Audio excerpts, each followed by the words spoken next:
ఈరోజే భీష్మాష్టమి ఎంతో విశేషమైన రోజు. పైగా సోమవారంతో కలిసి వచ్చింది. మాఘమాసంలో శుక్లపక్ష అష్టమిని భీష్మాష్టమి అంటారు. ఈరోజు భీష్మ పితామహుడికి అంకితం చేయబడింది. భీష్ముడిని గంగాపుత్ర భీష్ముడు లేదా భీష్మ పితామహుడు అని పిలుస్తారు. కానీ భీష్ముడి అసలు పేరు దేవవ్రతుడు. తండ్రి సంతన మహారాజు, తల్లి గంగాదేవి. అందుకే భీష్ముడిని గంగాపుత్రుడు అని కూడా అంటారు. రథసప్తమి తర్వాత రోజే భీష్మాష్టమి. ఈరోజు ఈ పురాణ కథను విన్నా, చదివినా, చెప్పినా, వినిపించినా జన్మల పాపాలు తొలగిపోతాయి, ఐశ్వర్యం సిద్ధిస్తుంది, సకల శుభాలు కలుగుతాయి. ఇలాంటి పవిత్రమైన రోజు భీష్మాచార్యుల వారి జన్మ రహస్యాన్ని వింటే సకల పాపాలు తొలగి సకల శుభాలు కలుగుతాయి. మరి ఆ కథ ఏంటో ఇప్పుడు ఈ వీడియోలో తెలుసుకుందాం. భీష్మ పితామహుడు కారణ జన్ముడు. దేవలోకంలో ఇంద్రునికి, విష్ణువుకు సహాయంగా ఉండే శక్తివంతమైన దేవతలు అష్టవసువులు. మహాభారతం ప్రకారం సాక్షాత్తు బ్రహ్మ ప్రజాపతి యొక్క పుత్రులు వీరు. ప్రకృతి తత్వానికి ప్రతీకలు. ఒకసారి వారు తమ భార్యలతో కలిసి వనవిహారం చేస్తూ ఉండగా భూలోకానికి చేరుకున్నారు. వారు వశిష్ఠముని ఆశ్రమంలో తిరుగుతూ ఆ ఆశ్రమంలోని దివ్యమైన ఒక ఆవును చూశారు. ఆ ఆవు పేరు నందిని. ఆ అష్టవసువుల్లో ఒకడైన ప్రభాసుడు అనే వసువు భార్య నాకు ఇది కావాలి అని అడిగింది. ప్రమాసుడు ఆలోచించకుండా పద తెచ్చుకుందాం అంటూ ఒప్పుకున్నాడు. వాళ్ళలో ఒకరిద్దరు వసువులు ఇలా పలికారు, ఇది వశిష్ఠుడి ఆవు, మనది కాదు, మనం తీసుకువెళ్లడం సరికాదు అంటూ అడ్డు చెప్పారు. వారు అలా మాట్లాడగానే ప్రభాసుని భార్య ఇలా పలికింది, పిరికివాళ్లు వంకలు చెబుతారు, ఆవుని తేలికనే ధర్మాలు చెబుతున్నారు అంటూ వారిని ఎగతాళి చేసింది. దీంతో ప్రభాసుడు గొప్ప వీరుడిలాగా తన అనుచరులతో కలిసి ఆవుని దొంగలించబోయాడు. వశిష్ఠుడు తన ప్రియమైన ఆవుని తీసుకువెళ్తున్నారని గ్రహించి వాళ్ళని పట్టుకుని ఇలా పలికాడు, మీకెంత ధైర్యం, అతిథులుగా మా దగ్గరికి వచ్చారు, మీకు తగిన ఆతిథ్యాన్ని ఇచ్చాము, ఇప్పుడు మీరు మా ఆవుని దొంగలిస్తున్నారా అని కోపగించి వాళ్ళని మీరు మానవులుగా జన్మించండి, భూమి మీద నడవండి, అందరిలాగా జీవించి అందరిలాగా మరణించండి అంటూ శపించాడు వశిష్ఠుడు. అలా శపించబడ్డ ప్రభాసుడు అనే వసువే భీష్మ పితామహుడు. సాక్షాత్తు అతను ఇంద్రుడికి, విష్ణువుకి సహాయంగా ఉండే శక్తివంతమైన దేవుడు. దీంతో భయపడిపోయిన వసువులు తమని క్షమించమని వశిష్ఠుడిని వేడుకోగా అప్పుడు వశిష్ఠుడు ఇలా పలికాడు, సహాయం చేసిన 7 వసువులు భూమిపై కొద్ది రోజులు మాత్రమే జీవిస్తారు. కాని నా కామధేనువుని, నా నందిని ఆవుని తీసుకువెళ్లిన ఈ అష్టమ వసువు మాత్రం భూమిపై దీర్ఘకాలం ఉండక తప్పదు అని తెలియజేస్తాడు. దీంతో ఆ వసువులు శాపం గురించి ఆలోచిస్తూ గంగాదేవి వద్దకు చేరుకున్నారు. అప్పుడు వారు గంగాదేవిని ప్రార్థించారు, అమ్మా, నీవు మానవ రూపం ధరించి ఎవరైనా రాజును వివాహం చేసుకుని మాకు జన్మ ఇవ్వు. మేము పుట్టిన వెంటనే నదిలో పారేసి మాకు శాప విముక్తిని కలిగించు అని వేడుకున్నారు. దీంతో గంగాదేవి అందుకు అంగీకరిస్తుంది. ఒకనాడు చంద్రవంశానికి చెందిన ప్రతీపుడు అనే మహారాజు గంగానదిలో సూర్యుడికి అర్ఘ్యాన్ని సమర్పిస్తూ ఉండగా గంగాదేవి అందమైన మానవకాంత రూపం ధరించి వచ్చి ఆయన కుడితోడ మీద కూర్చుంటుంది. దీంతో ప్రదీప మహారాజు ఆమె తన్ను మోహిస్తుందేమో అని ఆయన బాధపడి ఆమె ఎందుకు అలా కూర్చుందో అడుగుతాడు.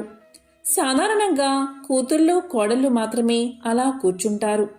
తనకు కుమారుడు కలిగితే అతన్ని పెళ్లాడవచ్చని ఆ మహారాజు సూచిస్తాడు. అది విని గంగామాత అంతర్ధానమైపోతుంది. కొద్ది కాలానికి ప్రతీపునికి సంతనుడు అనే పుత్రుడు జన్మిస్తాడు. ఒకరోజు ఆ సంతన మహారాజు గంగానది ఒడ్డుకు వెళ్తాడు. అక్కడ అతనికి ఒక అమ్మాయి కనిపిస్తుంది. ఆమె అందాన్ని చూసి సంతన మహారాజుకు ఆమెపై ప్రేమ కలుగుతుంది. దీంతో సంతన మహారాజు ఆమె దరికి చేరి నన్ను పెళ్లి చేసుకుంటావా అని అడుగుతాడు. దానికి ఆమె నేనెవరో తెలుసా అని అడుగుతుంది. దానికి శంతనుడు, నీవు ఎవరైనా సరే నిన్ను వివాహం చేసుకుంటాను, నా రాజ్యం, నా డబ్బు, నా ప్రాణం సర్వస్వం నీకే ఇస్తానని బ్రతిమాలాడతాడు. దానికి ఆ అమ్మాయి ఇలా పలుకుతుంది, మీ కోరిక ప్రకారమే మిమ్మల్ని వివాహం చేసుకుంటాను, కానీ నాకు కొన్ని షరతులు ఉన్నాయి. నన్ను ఎప్పటికీ నువ్వు ఎవరు అని, ఎక్కడ్నుంచి వచ్చావు అని, ఎందుకు ఇలా చేస్తున్నావని ప్రశ్నించకూడదు. ఈ షరతులకు ఒప్పుకుంటేనే మిమ్మల్ని వివాహం చేసుకుంటాను అని పలుకుతుంది. గంగ ప్రేమలో తలమునకలై ఉన్న శాంతనుడు ఇందుకు ఒప్పుకుంటాడు. అందమైన గంగ శంతనుడికి అద్భుతమైన భార్య అవుతుంది. గర్భవతి అయి చక్కని కొడుకును కంటుంది. వెంటనే ఆ శిశువుని నదీ తీరానికి తీసుకువెళ్లి నదిలో ముంచేస్తుంది. తనకు కలిగిన మొట్టమొదటి సంతానాన్ని గంగ నదిలో ముంచివేసిందన్న విషయం శంతనుడు నమ్మలేకపోతాడు. అతని గుండె పగిలిపోతుంది. కాని గంగ పెట్టిన షరతు గుర్తుకు వచ్చి అడిగితే గంగ తన్ను వీడి వెళ్ళిపోతుంది అని తెలిసి మౌనంగా ఉండిపోయాడు మహారాజు. ఎంతో సంతోషంగా ఉన్న రాజు ఇప్పుడు శోక సముద్రంలో మునిగిపోయాడు. భార్య మీదున్న ఎనలేని ప్రేమతో ఇద్దరూ కలిసి ఉండడంతో ఆమె మరొక కొడుకును కంటుంది. ఒక్క పలుకు పలకకుండా రెండో శిశువుని కూడా నదిలో ముంచేస్తుంది. దీంతో శంతనుడికి పిచ్చి పట్టినంత పనయ్యింది. ఆయన ఇక దీన్ని సహించలేని స్థితికి వచ్చాడు. కాని ఏమైనా అడిగితే ఆమె వెంటనే వెళ్ళిపోతుందని ఆయనకు తెలుసు. 2, 3, 4 ఇలా 7 కన్న పిల్లల్ని నీటిలో ముంచిన గంగను చూసి శంతనుడు పూర్తిగా దిగులు పెట్టుకుని భార్య వైపు భయంగా చూశాడు. ఇక 8వ శిశువు జన్మించాడు. నిస్సహాయంగా శంతనుడు గంగతో నదీ తీరానికి వెళ్ళాడు. ఆమె 8వ శిశువుని ముంచే ప్రయత్నం చేస్తూ ఉండగా శంతనుడు శిశువుని లాక్కుని ఇలా పలుకుతాడు, చాలు, ఈ అమానుష కార్యం ఎందుకు చేస్తున్నావు అని ప్రశ్నిస్తాడు. అప్పుడు గంగ ఇలా పలుకుతుంది, షరతును మర్చిపోయి మాట్లాడుతున్నావు. నేను వెళ్లే సమయం వచ్చింది, కానీ మీకు కారణం చెప్పడం నా బాధ్యత. కనుక ఎందుకు చేశానో వినండి అంటూ గంగ ఇలా చెప్పుకొచ్చింది. ఓ మహారాజా, మనకు పుట్టిన ఈ 8 అష్టవసువులు.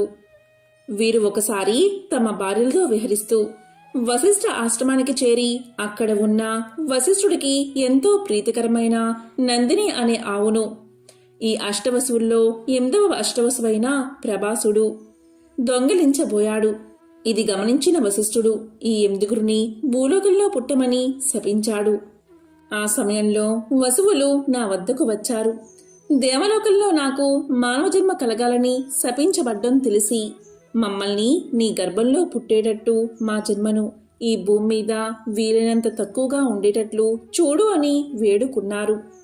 అప్పుడు నేను వారి కోరికను మన్నించి వారిని కని ఈ భూమి మీద వారి జీవితం తొందరగా ముగియడానికి తోడ్పడ్డాను. 7 రక్షించాను. కాని 8వ వాడైన ఈ ప్రభాసుడి ప్రాణం మీరు రక్షించారు.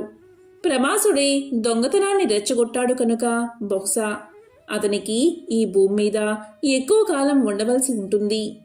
ఇప్పుడు చంటి బాలుడు కనుక నేను నాతో తీసుకువెళ్ళి 16 సంవత్సరాల వయసులో మీ దగ్గరికి తీసుకువస్తాను. అప్పటికి మంచి రాజుకు ఉండవలసిన అర్హతలన్నీ అతనికి ఉండేటట్లు పెంచుతాను అని గంగ తన వివరణ ఇచ్చింది. గంగ పిల్లవాడిని తీసుకుని వెళ్ళిపోయింది. శాంతనుడు దుఃఖం, రాజ్య కార్యకలాపాల్లో శ్రద్ధ కోల్పోయాడు. ఒకప్పుడు గొప్ప రాజైన శాంతనుడు ఇప్పుడు ఒంటరిగా, నిరుత్సాహంగా ఏమి చెయ్యాలో తెలియక బాధలో మునిగిపోయాడు. ఇక 16 సంవత్సరాలు గడిచాక గంగ తమ కొడుకును దేవవ్రతుణ్ణి తిరిగి తీసుకువచ్చి శంతనుడికి అప్పగించింది. దేవవ్రతుడు విలువిద్యను పరశురాముడి నుంచి, వేదాలను బృహస్పతి నుంచి నేర్చుకున్నాడు. విద్యలన్నీ గొప్ప గురువుల దగ్గర నేర్చుకుని దేవవ్రతుడు రాజు కావడానికి సిద్ధంగా ఉన్నాడు. చక్కగా ఎదిగి బాధ్యతలకి సిద్ధంగా ఉన్న కొడుకును చూసుకుని శంతనుడు నిరుత్సాహాన్ని వదిలి ఎంతో ఉత్సాహంతో ప్రేమతో కొడుకును స్వీకరించాడు. యువరాజుగా నియమించి పట్టం కట్టాడు. సమర్థుడైన దేవవ్రతుడు శాంతుడి పర్యవేక్షణలో అతని ఉత్తర్వులు తీసుకుని రాజ్య పాలన చూసుకోగా శాంతనుడు తిరిగి సంతోషంగా నిశ్చింతగా ఉన్నాడు. భీష్ముడు అన్ని విద్యల్లో ఆరితేరినవాడు, సకల శాస్త్రాలు చదివినవాడు, రాజనీతి కోవిదుడు. ఆ దేవవ్రతుడే భీష్ముడు. అంపశయ్య మీద ప్రాణత్యాగం చేశాడు ఈ మాఘమాస శుద్ధ అష్టమి రోజున. రోహిణి నక్షత్రంలో సూర్య భగవానుడు నడినెత్తి మీద ప్రకాశిస్తూ ఉండగా అభిజిత్ లగ్నంలో ఆయన పరమాత్మలో ఐక్యమయ్యాడు. కాబట్టే ఈ రోజును భీష్మాష్టమిగా పిలవడం జరుగుతుంది. ఈరోజు భీష్మ పితామహుణ్ణి మనసులో తలుచుకుంటూ మనిషిగా పుట్టిన ప్రతి ఒక్కరూ నీటిని తర్పణగా విడవాలని శాస్త్రాలు చెబుతున్నాయి. సాధారణంగా తండ్రి బ్రతికి ఉంటే వారు తర్పణాలు ఇవ్వడానికి అర్హులు కాదు. కానీ తండ్రి ఉన్నవారెవరైనా తర్పణం విడవాలని, ఈ భీష్మాష్టమి రోజు తర్పణం ఇవ్వాలని శాస్త్రాలు చెబుతున్నాయి. అంతటి మహిమాన్వితమైనది భీష్మాష్టమి. ఈరోజు ఎవరైనా సరే భీష్ముణ్ణి మనసులో తలుచుకుని దక్షిణ దిక్కువైపుకు 3 సార్లు దోసెల్లో నీరు తీసుకుని తర్పణాలు వదలాలి. ఇలా చేస్తే జాతక దోషాలు తొలగిపోతాయి, సంతాన భాగ్యం కలుగుతుంది. రథసప్తమి తర్వాత రోజు అంటే ఈ మాఘశుద్ధ అష్టమి రోజు భీష్ముడు అంపశయ్య మీద ప్రాణత్యాగం చేశాడు. మాఘశుద్ధ సప్తమి మొదలు అంటే రథసప్తమి మొదలు ఏకాదశి వరకు గల 5 రోజులను భీష్మ పంచకం అంటారు. భీష్ముడు అంపశయ్య మీద పడుకుని ఈనాటి నుంచి 5 రోజులు రోజుకు ఒక ప్రాణం చొప్పున తన పంచ ప్రాణాలను విడిచాడు. మాఘశుద్ధ అష్టమి భీష్ముడి నిర్యాణ దినం. హేమాద్రి వ్రతఖండంలోనూ పద్మ పురాణంలోనూ ఇలా వివరణ ఉంది. భీష్మాష్టమి రోజు ఎవరైతే శ్రద్ధాంజలి ఇస్తారో వారికి సంతాన ప్రాప్తి కలుగుతుందని వివరణ ఉంది. దీనివల్ల భీష్ముడు ఈరోజే మరణించినట్లు తెలుస్తుంది. మహాభారతంలో కూడా మాఘశుక్ల అష్టమి నాడే భీష్ముడు మరణించినట్లు వివరణ ఉంది. భీష్మాష్టమి రోజు భీష్ముడికి సార్థం తర్పణం ఇచ్చిన వారికి సంవత్సరమంతా చేసిన పాపమంతా నశిస్తుందని ప్రతీతి. అంతేకాదు ఈరోజు ఇలా చేస్తే సంతాన భాగ్యం కలుగుతుంది. భారత వీరుల్లో భీష్ముడు అతి లోకుడు. తండ్రి కోసం భీషణమైన ప్రతిజ్ఞ చేసి దాన్ని నిలుపుకున్నాడు. అతని పట్టుదలకు మెచ్చి దేవతలు అతనికి స్వచ్ఛంద మరణ వరాన్ని ఇచ్చారు. భారత యుద్ధం దక్షిణాయనంలో జరిగింది. ఆ సమయంలో ప్రాణం వదలడానికి ఇష్టం లేక భీష్ముడు ఉత్తరాయణం వచ్చే వరకు అంపశయ్యపైన పడుకుని మాఘశుద్ధ అష్టమి రోజు ప్రాణాలను వదిలాడు. తన పంచ ప్రాణాల్లో ఒకదానిని సప్తమి రోజు, రెండవదాన్ని అష్టమి రోజు, మూడవదాన్ని నవమి రోజు, నాలుగోదాన్ని దశమి రోజు, ఐదవదాన్ని ఏకాదశి రోజు వదిలాడని కొందరు చెప్తారు. మాఘశుద్ధ ఏకాదశి భీష్మ పంచకానికి ఆఖరి రోజు. కానీ చాలా గ్రంథాలు మాఘశుద్ధ అష్టమి రోజే భీష్మ నిర్యాణ దినంగా చెప్తున్నాయి. ఈరోజు ప్రతి ఒక్కరూ కూడా విష్ణు సహస్రనామాన్ని పఠించాలి. అలా పఠించలేని వారు ఈ తారక మంత్రాన్ని పఠిస్తే విష్ణు సహస్రనామాలు చదివిన దానితో సమానం. అలాంటి వారి ఇంట్లో సకల శుభాలు కలుగుతాయి. భీష్మ పితామహుని ఆశీర్వాదం తప్పక కలిగి సమస్త పాపాలు నశిస్తాయి. ఆ మంత్రం ఏంటి అంటే శ్రీరామ రామ రామేతి రమే రామే మనోరమే సహస్రనామ తత్తుల్యం రామనామ వరానని అనే ఈ తారక మంత్రాన్ని భీష్మాష్టమి రోజు ఒక్కసారి చదివినా ఎంతో పుణ్యాన్ని పొందుతారు. ఎందుకంటే ఈరోజు భీష్ముడు విష్ణు సహస్రనామాన్ని చదివి తన శరీరాన్ని వదిలిపెట్టాడు. మరణిస్తూ శ్రీ మహావిష్ణువును 1000 నామాలతో స్మరిస్తూ ఈ లోకానికి పరమ పవిత్రమైన శ్రీ విష్ణు సహస్రనామాలను అందించిన మహానుభావుడు భీష్మాచార్యుడు. కాబట్టి ఎవరైతే ఈరోజు విష్ణు సహస్రనామాలను చదువుతారో అలాంటి వారి పాపాలు నశిస్తాయి, అన్నీ శుభాలే జరుగుతాయి. మరి ఎంతో విశేషమైన ఈ భీష్మాష్టమి రోజు భీష్మ పితామహుడు పాండవులకి తెలియచేసిన అతి ముఖ్యమైన కొన్ని నీతి కథలను ఇప్పుడు విందాం. మహాభారతం అనగానే చాలామందికి కౌరవ పాండవులకు మధ్య జరిగిన ఘర్షణ, కురుక్షేత్రంలో వినిపించిన భగవద్గీత గుర్తుకు వస్తాయి. కానీ మహాభారతంలోని ప్రతి పర్యంలోనూ అద్భుతమైన నీతిని అందించే కథలు ఎన్నో ఉన్నాయి. ముఖ్యంగా కురుక్షేత్ర సంగ్రామం ముగిసిన తరువాత శాంతి పర్వం అనే అధ్యాయంలో రాజనీతి, గృహస్థు ధర్మం, వ్యక్తిత్వం వంటి అనేక అంశాల మీద కథలు కనిపిస్తాయి. అంపశయ్య మీద ఉన్న భీష్ముడు ధర్మరాజుకు చేసిన ఈ ఉపదేశాలు ప్రతి ఒక్కరికి ఉపయుక్తంగా ఉంటాయి. వాటిలో ఒక ముఖ్యమైన కథే వేటగాడు పావురాళ్ల కథ. అనగనగా ఒక బోయవాడు అడవిలోని పక్షుల మీద ఆధారపడి జీవిస్తూ ఉండేవాడు. నిత్యం అడవికి వెళ్తూ అక్కడ పక్షుల కోసం వల వేసేవాడు. తన వలలో చిక్కిన పక్షులు కొన్నిటితో తన కడుపు నింపుకుని మిగతా వాటిని అమ్ముకుని నిబ్బరంగా రోజులను గడిపేసేవాడు. అలాంటి ఒక రోజున వేటగాడు ఎప్పటిలాగానే వల పన్నాడు. ఆ వలలో కావాల్సినన్ని పక్షులు చిక్కుకున్నాయి. ఇక వాటిని తీసుకుని ఇంటికి బయలుదేరదాము అనుకునేలోగా తీవ్రమైన గాలివాన మొదలైంది. ఒక పక్క వర్షం, దానికి తోడు గజగజ వణికించేస్తున్న చలి. ఆ చలిలో తడిసి ముద్దైపోతూ వేటగాడు ఒక పెద్ద చెట్టు కింద నిలబడ్డాడు. వేటగాడు నిలబడిన చెట్టు మీద ఒక పావురాల జంట నివసిస్తుంది. ఆ రోజు ఉదయం వేటకని బయలుదేరిన ఆడ పావురం ఇంకా గూటికి చేరుకోనేలేదు. ఇంకా తిరిగి రాని తన భార్య గురించి గూటిలోని మగపావురం తపించి పోసాగింది. ఇంత చీకట్లో ఇంతింతగా ముంచుకొస్తున్న వర్షంలో, రక్తం గడ్డకట్టుకుపోయే చలిలో తన భార్య ఏ కష్టం పడుతుందో అని మగపావురం తల్లడిల్లిపోతుంది. తన భార్య లేని జీవితం వృధా కదా అని వేదన పడుతుంది. ఇంతకీ ఆ ఆడపావురం ఎక్కడో లేదు. చెట్టు కింద నిలబడి ఉన్న వేటగాడి వలలో మిగతా పక్షులతో పాటు అది కూడా చిక్కుకుని ఉంది. వేటగాడి వలలో ఉన్న ఆడపావురం భర్త వేదన్ని విన్నది. వెంటనే ఇలా పలికింది, నేను ఇక్కడే ఉన్నాను. నువ్వు నా కోసం పడుతున్న తపన చూసి నాకు చాలా సంతోషంగా ఉంది. కానీ ఏం చేస్తాం, విధిరాతను తప్పించలేం కదా. కానీ ఇదిగో ఈ చెట్టు కింద ఉన్న వేటగాడు ప్రస్తుతం మన అతిథి. అతనికి ఏ లోటు రాకుండా చూసుకోవడం మన బాధ్యత అని మగపావురంతో పలికింది. భార్య మాటలు విన్న పావురం కిందకి చూసింది. అక్కడ నిజంగానే ఒక వేటగాడు గజగజ వణికిపోతూ కనిపించాడు. అప్పుడు ఆ పావురం ఇలా పలికింది, అయ్యా, నా భార్య చెప్పిన మాట నిజమే. మీరు ఇవాళ మా అతిథి. మీకేం కావాలో సెలవియ్యండి అని అడిగింది. పావురం మాటలకు వేటగాడు దీనంగా ఇలా పలికాడు, నేను ఈ చలిబాధను తట్టుకోలేకపోతున్నాను. దయచేసి ఈ మాయదారి చలి నుంచి నా ప్రాణాలు కాపాడే ఉపాయం ఏదైనా ఉంటే చూడు అని వేడుకున్నాడు. వెంటనే పావురం కొన్ని చితుకులు ఎరుకువచ్చి వేటగాడి దగ్గర మంట వేసింది. ఆ మంటలో చలిని కాచుకున్న వేటగాడికి చలైతే తగ్గింది కాని ఆకలి మొదలైనది. వేటగాడి బాధను గ్రహించిన పావురం ఇలా పలికింది, అయ్యా, మీ మనుషుల్లాగా మా దగ్గర ఆహారం నిల్వ ఉండదు కదా. పైగా మీకు ఎలాగూ పక్షులను తినే అలవాటు ఉంది. కాబట్టి నన్నే ఆహారంగా స్వీకరించండి అంటూ ఆ చలి మంటలోకి ఒక్కసారిగా దూకింది.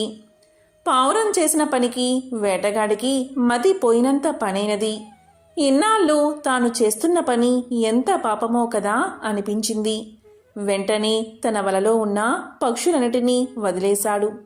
అందులోంచి బయటపడిన ఆడ పావురం మాత్రం తన స్వేచ్ఛకు సంతోషించలేదు సరికదా, తన భర్త లేని జీవితం ఎందుకంటూ అదే మంటల్లో పడి మరణించింది. ఆ పావురపు జంట చూపిన ఔదార్యానికి వేటగాడు చలించిపోయాడు, విరాగిగా మారిపోయాడు. ఇది కదా. ఇప్పుడు కాలం మారింది, కలిధర్మం ప్రవేశించింది. ఎదుటివాడి ఆకలిని తీర్చేందుకు ప్రాణాలను అర్పించడం సాధ్యం కాకపోవచ్చు. కానీ ఇంట ముంగిట నిలిచిన అతిథి బాగోగులను గమనించుకుని తీరాలన్న శాశ్వత నీతిని మాత్రం కాదనలేం. శత్రువైనా సరే బాధలో మన ముందుకు వచ్చిన వాడికి మనకు తోచిన సాయం చెయ్యాలన్న ధర్మాన్ని కొట్టి పారేయలేం. భీష్మ పితామహుడు ధర్మరాజుకు తెలియజేసిన మరొక కథను ఇప్పుడు విందాం. ఒక కీటకం సటకాలు నడిచే బాటలో వేగంగా పరుగులు పెడుతుంది. అది చూసి వేదవ్యాసుడు ఇలా అడిగాడు, ఓ కీటకమా, ఎందుకు అలా పరుగు పెడుతున్నావు? ఏమైనా ఆపద ముంచుకొచ్చిందా అని అడిగాడు. దానికి ఆ కీటకం ఇలా సమాధానం చెప్పింది, శకటాలు రథసారథుల శబ్దాలకు నాకు భయం వేస్తుంది. నేను ప్రాణం మీది తీపితో తప్పించుకోవాలని చూస్తున్నాను అంది కీటకం. అప్పుడు వ్యాసుడు ఇలా పలికాడు, నీ వంటి కీటకాలకు ఇంద్రియ సుఖాలు పొందే అవకాశం లేదు. ఉన్నవన్నీ దుఃఖాలే, మరి బతుకు మీద నీకు తీపెందుకు అని అడిగాడు. దానికి కీటకం ఇలా సమాధానం చెప్పింది, ఓ మహర్షి, నేను చెప్పేది విను. నేను గత జన్మలో అత్యాస పరుణ్ణి. స్వార్థంతో ఇతరుల ధనాన్ని ఆశించి కూడబెట్టడంతో నాలో వినయం పోయి క్రౌర్యం నిండిపోయింది. కానీ మాతృమూర్తిని దేవతలా ఆరాధించి సేవ చేయడం, అతిథిగా వచ్చిన బ్రాహ్మణుణ్ణి పూజించడం లాంటి పుణ్యఫలంతో పూర్వజన్మ జ్ఞాపకాలు నాలో ఉన్నాయి. సత్కర్మలు సుఖాన్ని ఇస్తాయని తెలుసుకున్నాను అంది కీటకం. అప్పుడు వ్యాసుడు ఇలా పలికాడు, నువ్వు చేసిన పాపాలు పుణ్యాలు నాకు రెండూ తెలుసు. నీ అంతరంగం తెలుసుకోవాలని ఇలా అడిగాను. పాపాల ఫలితంగా నీవు పురుగై పుట్టావు. పుణ్యకర్మల ఫలితంగానే నువ్వు నాతో మాట్లాడావు.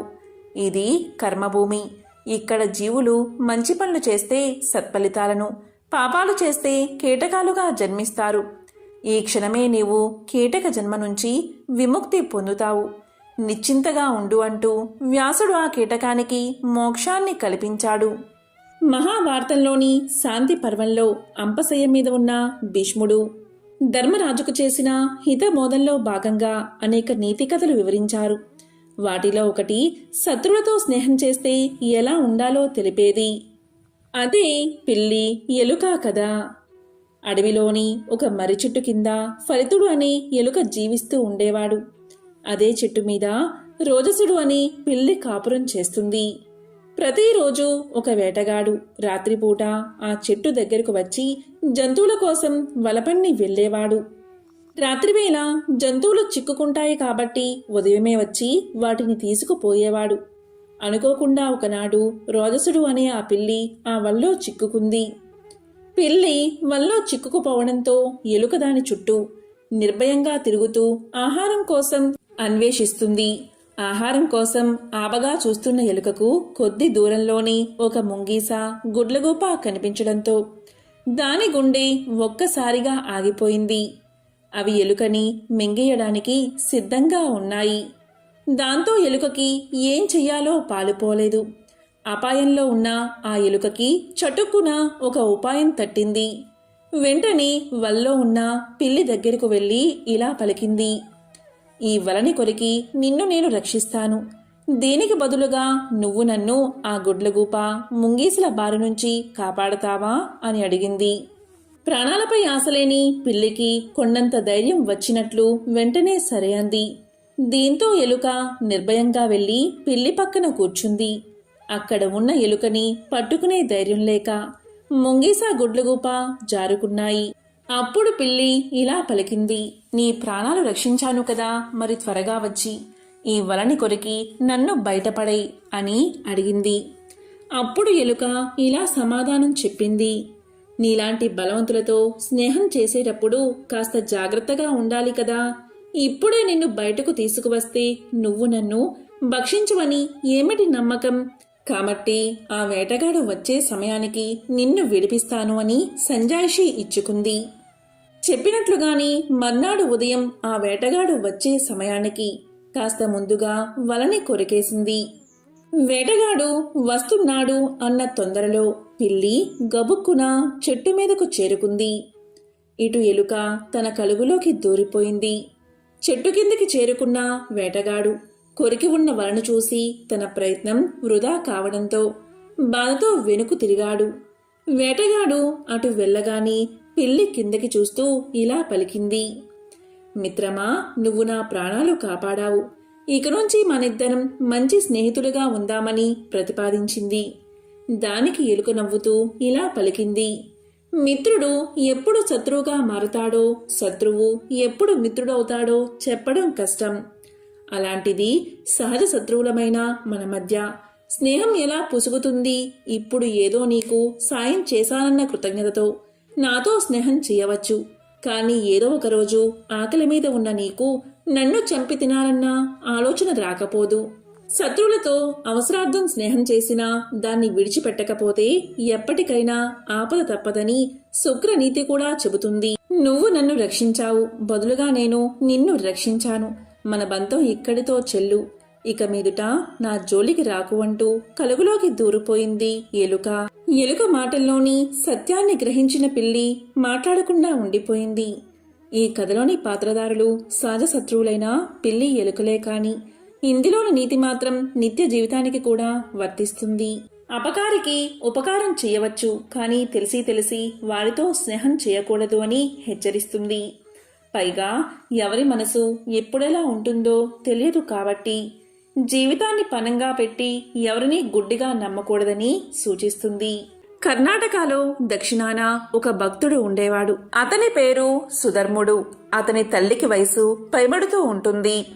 ఆమె కాశీకి వెళ్లి విశ్వనాథుడైన ఆ శివుని ఒడిలో చనిపోవాలని కోరుకుంటుంది. అప్పుడు ఆమె తన కొడుకుతో ఇలా పలుకుతుంది: సుధర్మ, దయచేసి నన్ను కాశీకి తీసుకెళ్ళు. నాకు వయసు పైబడుతుంది. నేనక్కడికి వెళ్లి చనిపోవాలి అనుకుంటున్నాను అని అంటుంది. అప్పుడు సుధర్ముడు ఇలా అనుకుంటాడు: నా తల్లి నా జీవితంలో ఎప్పుడూ కూడా నన్నేమీ కోరలేదు. ఒక్క కాశీకి మాత్రమే వెళ్ళాలని కోరింది. కాబట్టి తప్పనిసరిగా ఆమె కోరికను నేను నెరవేర్చాలి అనుకుంటాడు సుధర్ముడు. దీంతో సుధర్ముడు తన తల్లితో పాటు దక్షిణ కర్ణాటక నుంచి కాశీకి అడవుల గుండా నడుస్తూ సుదీర్ఘ ప్రయాణాన్ని మొదలు పెడతాడు. సుధర్ముడి తల్లి ముసలావిడ కావడంతో ఆమెకు సుస్థి చేస్తుంది. కాబట్టి సుధర్ముడు ఆమెను భుజాన వేసుకుని నడవడం మొదలు పెడతాడు. కొంత సమయానికి సుధర్ముడికి శక్తి క్షీణిస్తుంది. ప్రయాణాన్ని కొనసాగించడానికి అతనికున్న ఒకే ఒక్క మార్గం: శివ, ఈ ఒక్క ప్రయత్నంలో నన్ను ఓడిపోనివ్వద్దు. నా తల్లి నన్ను అడిగిన ఒకే ఒక్క కోరిక ఇది. దీన్ని నువ్వే నెరవేర్చాలి. నేను నా తల్లిని కాశీకి తీసుకెళ్ళాలి. మేము అక్కడికి వస్తున్నది నీకోసమే కదా, దయచేసి నాకు బలాన్ని ఇవ్వు అని వేడుకున్నాడు. అలా నడుస్తూ ఉండగా సుధర్ముడికి వెనుక నుంచి వస్తున్న ఒక ఎద్దుల బండి గంట శబ్దం వినిపించింది. ఆ పొగమంచులో నుండి ఒక ఒంటెద్దు బండి వస్తూ కనబడింది. కానీ ఒంటెద్దు బళ్లను కేవలం చిన్నపాటి ప్రయాణాలకు మాత్రమే వాడతారు. అడవుల గుండా సాగే సుదీర్ఘ ప్రయాణాలకు ఎప్పుడూ కూడా జోడెద్దుల బండిని వాడతారు. కానీ మనం బాగా అలసిపోయినప్పుడు ఈ చిన్న చిన్న వివరాలు అస్సలు పట్టించుకోము. ఎద్దుల బండి దగ్గరకు వస్తూ ఉంటుంది. కానీ పొగమంచు వల్ల, ఇంకా బండిని నడిపేవాడు పూర్తిగా వస్త్రాలతో కప్పబడి ఉండడం వల్ల సుధర్ముడు ఆ నడిపే అతని ముఖం చూడలేకపోతాడు. అప్పుడు సుధర్ముడు ఇలా అంటాడు: మా అమ్మకి అస్సలు బాగోలేదు. ఖాళీగా ఉన్న మీ ఎద్దుల బండిలో మమ్మల్ని ప్రయాణం చేయనివ్వండి అని ప్రాధేయపడతాడు. అప్పుడు ఎద్దుల బండివాడు సరే అని తల ఊపుతాడు. ఇద్దరూ బండి ఎక్కుతారు. బండి ముందుకెళ్లడం ప్రారంభిస్తుంది. కొంత సమయం గడిచాక సుధర్ముడు అడవి మార్గంలో కూడా ఈ ఎద్దుల బండి ఎంతో మృదువుగా వెళ్లడం గమనిస్తాడు. అప్పుడు సుధర్ముడు కిందకి చూస్తే బండి చక్రాలు తిరుగుతూ ఉండవు. అవి ఆగిపోయి ఉంటాయి. అయినా సరే బండి వెళ్తూనే ఉంటుంది. అప్పుడు అతను ఎద్దువైపు చూస్తాడు. ఆ ఎద్దు కూర్చుని ఉంటుంది. అయినా సరే బండి వెళ్తూనే ఉంటుంది. అప్పుడు సుధర్ముడు బండి నడిపే అతని ముఖం వైపు చూస్తాడు. కేవలం వస్త్రాలు మాత్రమే కనబడతాయి. లోపల మనిషి ఉండడు. అప్పుడు సుధర్ముడు తల్లివైపు చూస్తాడు. అప్పుడు సుధర్ముడి తల్లి ఇలా పలుకుతుంది: మూర్ఖుడా, మనం ఆయన వద్దకు చేరేశాం. ఇక ముందుకెళ్లాల్సిన అవసరమే లేదు. ఇదే ఆ చోటు, ఇక నేను వెళ్తాను అని అక్కడే శరీరాన్ని వదిలేస్తుంది. ఆ ఎద్దు, బండి, ఇంకా నడిపే అతను అందరూ మాయమైపోతారు. ఇక సుధర్ముడు గ్రామానికి తిరిగొస్తాడు. అప్పుడు అందరూ కూడా ఇలా అంటారు: ఇతను చాలా త్వరగా వచ్చేశాడు. తన తల్లిని కాశీకి తీసుకుని వెళ్ళుండడు. తన్ని మధ్యలో ఎక్కడో వదిలేసి ఉంటాడు అని అనుకుంటారు. అందరూ కూడా సుధర్ముణ్ణి ఇలా ప్రశ్నిస్తారు: నీ తల్లిని నువ్వు ఎక్కడ వదిలేశావు అని అడుగుతారు. అప్పుడు సుధర్ముడు ఇలా సమాధానం చెప్తాడు: లేదు, మేం వెళ్లాల్సిన అవసరమే రాలేదు. ఆ మహాశివుడే మా కోసం వచ్చాడు అంటాడు. దానికి ఇరుగు పొరుగు వారు ఇదంతా చెత్తవాగుడు అని పలుకుతారు. అప్పుడు సుధర్ముడు ఇలా చెప్తాడు, మీరేమనుకుంటున్నారు అనేది నాకు అనవసరం. ఆ మహాశివుడే మా కోసం వచ్చాడు. నా జీవితం వెలిగించబడింది. నా మనస్సాక్షికి ఇది తెలుసు. మీకు అది తెలియకపోతే అది మీ సమస్య అంటాడు. అప్పుడు ఇరుగు పొరుగువారు, అయితే మాకు ఆయన నిజంగా నీ కోసం వచ్చాడు అనడానికి, నిజంగా నువ్వు ఆయన్ని చూశావు అనడానికి మాకు ఏదో ఒక రుజువు చూపించు అంటారు. అప్పుడు సుధర్ముడు, అదంతా నాకు తెలియదు. ఎందుకంటే నేను ఆయన్ని చూడలేదు. నేను కేవలం ముఖంపై ఉండే వస్త్రాన్ని మాత్రమే చూశాను. లోపల ముఖం కనబడలేదు. అక్కడ ఏమీ లేదు అని సమాధానం చెప్తాడు. అప్పుడు ఉన్నట్టుండి అందరూ కూడా ఈ వ్యక్తి అంటే సుధర్ముడు మాయమైపోవడాన్ని గమనిస్తారు. వాళ్లకు కేవలం సుధర్ముడి వస్త్రాలు మాత్రమే కనబడతాయి.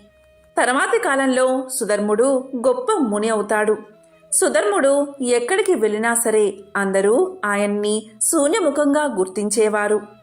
ఇదంతా ఆ మహాశివుడి మాయ. భక్తుల కోసం తానే స్వయంగా దిగివచ్చాడు మహాశివుడు. ఎంతో పవిత్రమైన విశేషమైన ఈ కథను విన్నా, చదివినా, చెప్పినా, వినిపించినా శివ సాయుధ్యం లభిస్తుంది. ఓం నమో నారాయణాయ. ఓం నమో భగవతే వాసుదేవాయ. ఓం నమః శివాయ.